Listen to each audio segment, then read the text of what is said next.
Hey everyone, and welcome back to Talking Points with KPI, episode number 74. Today we are doing another blog-style podcast. We are here with Eric and Dan. Today, Eric written another podcast, written another blog, and it is about preventing the expansion of the arm care epidemic. So we'll just hop right into it. As we all know, baseball pitchers, one of, if not the most high-maintenance athletes in the world, just the way they move their bodies and how they have to operate within their sport. The arm care issue is always going to be a thing. So, Eric, I'll give it to you on this part and just kind of talk about how you see this problem arising again, and then we'll talk about the solution. Yeah, I mean, we've certainly gone around and around about the problem, and I would say that Dan and I are both very passionate about this issue, and it's really, if I'm being honest, probably the formation of KPI was try to tackle the arm care epidemic. So, the problems are out there, and it's very obvious: overuse, velocity training, crazy coaches is probably the number one culprit I'd give that to. But really what I think we want to focus on is, one, we can internally talk about what we do in here to try to make sure our guys aren't part of that epidemic per se, and we lower injury rates as much as we possibly can. And then on the flip side, like what the outside world can do to kind of make that happen. So, internally, again, we've talked about this a ton. We have really, really elaborate systems and monitoring in place for our pitchers, particularly our high level pitchers, which would theoretically be at the highest risk of injury. As far as arm care, sensing, soft tissue work, return to training when they're banged up, all these systems we have in place to address their issues. My quick soapbox to the outside world is like, hey, if you have a high level arm, and I think I tweeted about this last week, like that guy's different than the rest of your team. He needs to be handled differently. He needs to have a special program. He needs to have his own stretches. Like he needs to be treated with a different maintenance set than the center fielder does. And I think that's really where a big disconnect is, along with the overthrowing and the overuse, which I think has been researched in exhaustion and talked about in exhaustion. But really, like, if you give these guys a special routine, and I think that's where we could really help the outside world, is kind of helping them with that routine, I think you would see a dramatic reduction. While we don't reduce injuries to zero in here, if you look at our trends, we're well below the industry average for injury, and it is because of that very, very precise routine these guys are on. Yeah. I think that, speaking to the high-level arms, like you wouldn't take a Ferrari to a mechanic around the corner from your house. So I think, and I always speak in analogies, so I think that'd be the first one. I think the other is the problem, this is more one of my recent tweets, like if you were to pull your hamstring and you were a football player or a basketball player, you would go and get checked and you'd go talk to the doctors and you'd figure out, okay, why am I pulling my hamstring? I need to take some time off, or I need to do some rehab, or I need to do some strengthening. If you were to pull a muscle on your arm, which there's kids, almost every single kid who we sit down with and assess, we ask them where they get arm soreness, and it's almost consistently, I get bicep soreness, and majority of them, we have to ask them, do you get sore in your bicep? And then we'll ask them, do you get sore in your tricep? We literally ask every single area, and I would say 99% of them will say bicep, tricep, or front of my shoulder. And so it's like, okay, you are putting stress into the areas of the body, but, that's just muscle. Yeah. So going back to my analogy, like if you were to pull your hamstring, you'd be shut down. You would be out and playing more. But if a kid does something to their bicep or their tricep, you're like, you're fine. It's just muscle. That's totally normal. So I think there's a lot of things that contribute to the problem. We've already hit a bunch of them. Yeah. Capacity and demand, right? We put way too much demand on kids. The kids in general have the lowest capacity in the history of the human race. They're sitting at computers and sitting at home more than ever before. And then there's more opportunities to play than ever before. There's an unlimited amount of games that you can play now, no matter who you are. So, it's our number one focus. We are both ex-pitchers. You tweet about this, talked about this. I've had every single arm injury you could think of. It's the last thing I want for players in this building and in this sport. So, figuring out how we can educate others to make better decisions is the ultimate goal of KPI. Yeah. Let's lean into that. Like what can we do to help others kind of to combat this problem? And I really think that's where this can go, right or wrong. I think at the youth levels, one, it's understanding that strength matters most. A lot of our guys that are excelling right now at the high school level were with us for a long time before high school. We built the strength and movement base in them, okay, to let them sustain the kind of wear and tear that they're going to experience as they, especially high-level guys. They're not only going to play their high school season, they're going to play in the summer, they're going to play in the fall, they're going to have events, and to really get them prepped for that happened at a young age for the most part. We know for a fact, according to the American Sports Medicine Institute, that if you pitch competitively more than 8 months in a calendar year, you raise your chance of an arm injury by 60%.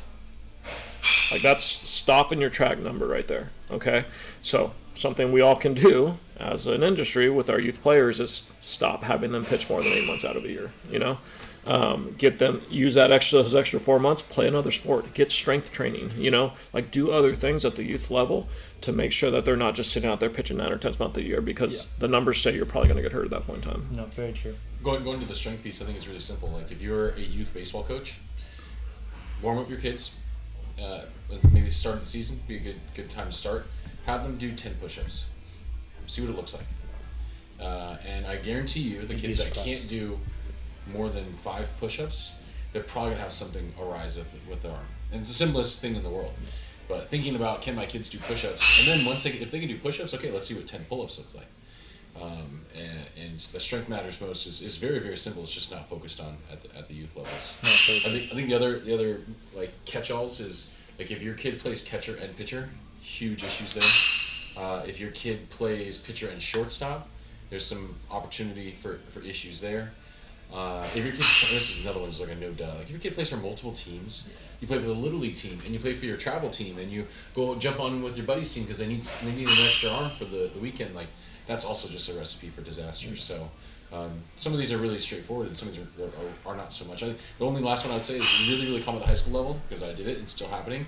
You throw on the weekends. So this is why we see the arm injuries in the summer. They're throwing 6 days a week and they get 1 day off during the high school season. Travel ball season starts, travel ball teams don't practice anymore. So you are left on your own from Monday through Friday to do whatever you want to do. Most kids, because their arm does hurt and is so sore because he's got beat up the high school season, they don't throw at all. So then you go into throw on the weekends, don't throw in the week. Throw on the weekends, don't throw during the week. It'd be like getting into the weight room and I'm going to max out my squats and my deadlifts on Saturdays and Sundays, and then do nothing Monday through Friday. And it's just, again, another recipe for disaster. But that's one of those cycles that doesn't get talked about, where, it's you have, if you don't throw, your arm is fresh and it's ready to go and it has all the X number of bullets. And these are all things I used to think and say too, so don't get me wrong. That same polls thing. What? The polls. No, run as many polls as you can, you'll be good. Well, let's talk about the summer for a high school guy. Like, good transition there. Don't go play 6 tournaments. I know we had a podcast about that a couple weeks ago. Okay, those gaps between tournaments, go to a structured training facility that can give you what you need to fill in those gaps and give you something to follow that's methodical and systematic, and it's proven and it's data led. That's going to help you out a ton, rather than doing random things. Random things lead to random results. Okay, don't play maybe September and probably shut it down in October. Don't play into November if you're a pitcher. Those very basic things in your off season from high school are going to dramatically reduce your chance of injury dramatically. And that was no crazy science that me and Dan just spit out. Like, that's baseline logic. All right, that when you sit anyone down in an environment like this, they'll agree with you. But parents don't know how to say no. I would say saying no is the most valuable thing for a high-level family, because they're going to get hit up to do all these different events and all these different teams, and my buddy wants me to go play for this team, and this is a special opportunity because of exposure. Say no. I need to train. I need to rest. I need to do these things. And we can probably wrap it up with what can be done during the high school season, during the spring, okay? Because we see a lot of guys get hurt early on in the spring because they're not ramped up and prepped enough. I am fairly aggressive on social media about this topic, but high school coaches need to modernize, in my opinion. They need to understand what we're talking about right now and not just do what they used to do to pitchers a long time ago. High school athletes should not be throwing on back-to-back days if they're really good. Like, it's too stressful. They probably shouldn't throw multiple times in a week. Okay, I know I tweeted last week, like, we had... In games. Yeah. They need to be throwing, but yes, in games, they should not be going live in games. We had a Division I commit go out 3 times last week. This is a last week of the regular season. They went out 3 times. It's madness. Yeah. Okay? We had a Division I commit to a Power 5 school pitching 6 straight games at the beginning of the year. Okay? This kid had shoulder surgery last year. All right? So, like, these things Like, we can't just have our head in the sand like it's 1990 and scream that all this stuff these kids are doing now are wrong. Like, look, we have to modernize and get on the same page. And I know it's aggressive what I just said, but like, that's what we're here for. Yeah. Like, it's our job to do that research. Like, come talk to us. Like, the schools we have great relationships with, guess what? Those guys aren't getting hurt. And like I said, we can't get that injury risk to zero, but we certainly can lower it pretty far. I think the speaking to the high school athlete, number one, if something's bugging you, say something. Yeah, speak up. Don't talk to your buddies because they're not gonna have any solutions for you. Don't go on Google because you have no clue what that information is coming from. At the very least, go to your parents. I think that the only hesitation of going to your parents is parents don't like hearing their children are hurt because then there's a responsibility factor there. I let my child get hurt.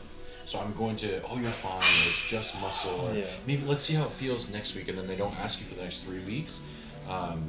Or what most commonly thing is, I think it's going to go away. It's like, dude, you've been throwing arm pain for 4 weeks? Yeah. It's like, like you have a knife in your side, and you're just like, maybe this pain might just go away. Like, you know what every muscle has around it? A tendon and a ligament. Like it's all related. Like, the whole muscle thing's just so silly. I think, again, so I think making it really, really practical for the athlete, and our original, the very first time we spoke with parents and coaches back at the old spot, we talked about arm care injuries, and my line was communication. Yeah. Kids don't want to talk to and tell their coaches that arm's hurting because it's viewed as an excuse. It's viewed as a weak in the sense. Yeah, like you're weak. Sense, you're soft. All the old stuff that you've been told. Asinine. So then the reverse to that is be objective. Like, you don't have to tell the kids what their velocities are, but if you see a kid who's normally throwing 85 miles an hour and all of a sudden they're throwing 74 miles an hour, that's a red flag. Yeah. Have them do like as simple as grip testing. Like we started with just straight up grip testing, just so we could see if there was a change. Obviously, we use armcare.com now. Like, there are ways that you can gather data that's really, really simple and straightforward that will tell you where your athletes are at. Yeah. And then, I think the other is making sure that you're not making things worse. I think this is really, really funny. I'm going to tell you that you're tired and fatigued, so I need to help you recover, so I'm going to go run you, which also makes you tired and fatigued. So it's, and I mean, this is now you're not flushing out lactic acid. It's like saying, it's like saying, hey, you need to lose weight. I want you to eat 5 meals a day. You got to make sure they're small, but eat more because it's going to stimulate your metabolism. No, like it's the same thing. These are the things that are still around. Where like, come on, guys, like we've been talking about this. Other facilities have been talking about this. The arm injuries are not getting any better, and we have to work together as the adults in this situation to guide the kids into making better decisions.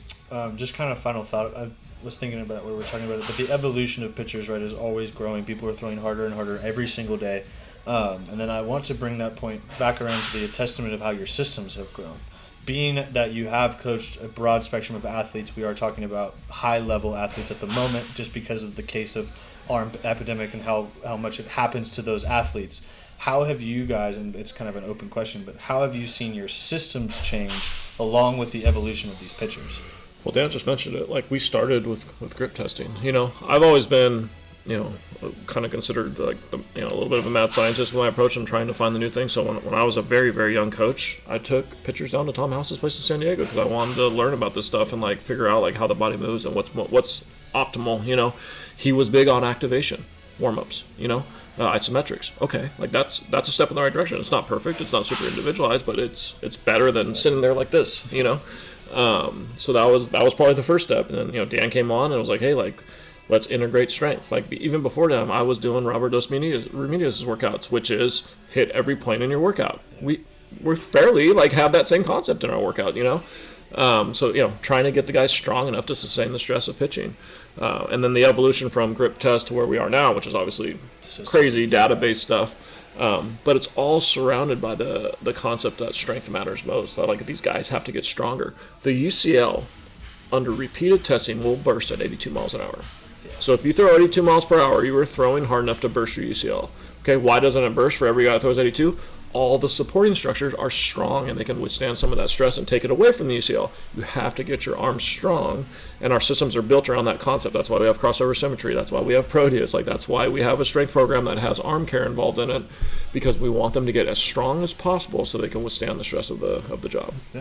I think that it's probably a good way to wrap this up, that where we are heading is strength is dialed, arm care is dialed, mechanics are dialed, usage is dialed. Yeah. But if fatigue is not managed, then it does not matter. Nothing does. Fatigue will break down mechanics. Fatigue will break down effectiveness of your pitches. Fatigue is the enemy of skill execution. So what we're working on is, okay, we can test the fatigue locally at the arm. We can test fatigue globally with force plates, looking at their jump profile. We're putting Proteus right in the center, and we're going to say, okay, we want to look at your core musculature and your upper body to see, okay, strength and speed, where are you at? And then are we fatiguing from that? And that's going to be one of our new protocols, so we can complete that whole arc of, okay, lower half, we dialed it, great. Torso and upper body, like biceps and triceps, we dialed, great. Okay, the smaller muscles of the shoulder, are we dialed? Great. Okay, we can make more decisions as far as what you should do throwing wise. And if you are fatigued, we can make better decisions beyond, hey, how's your arm feel today? And I think that's probably the root cause of a lot of our issues, because it's one simple question and then you move on with your day. Yeah. So. All right, that everything. Thank you guys very much for listening to Talking Points with KPI, episode number 74. Once again, attacking the arm care epidemic. And if you do feel like you have some issues, please, once again, Dan said it, please speak up as an athlete. Make sure that your voice is being heard on whether your arm is hurt or not. And then if you like this, please visit kpimh.com, click the blog tab, and go find this blog and deep dive. Eric did a great write-up on this whole topic. So there will be more there on the website, but please go follow us on all of our social medias at Instagram, Twitter, TikTok, and Facebook. And then please go subscribe to the YouTube channel at Kinetic Performance Institute. Thank you guys very much. Have a great day.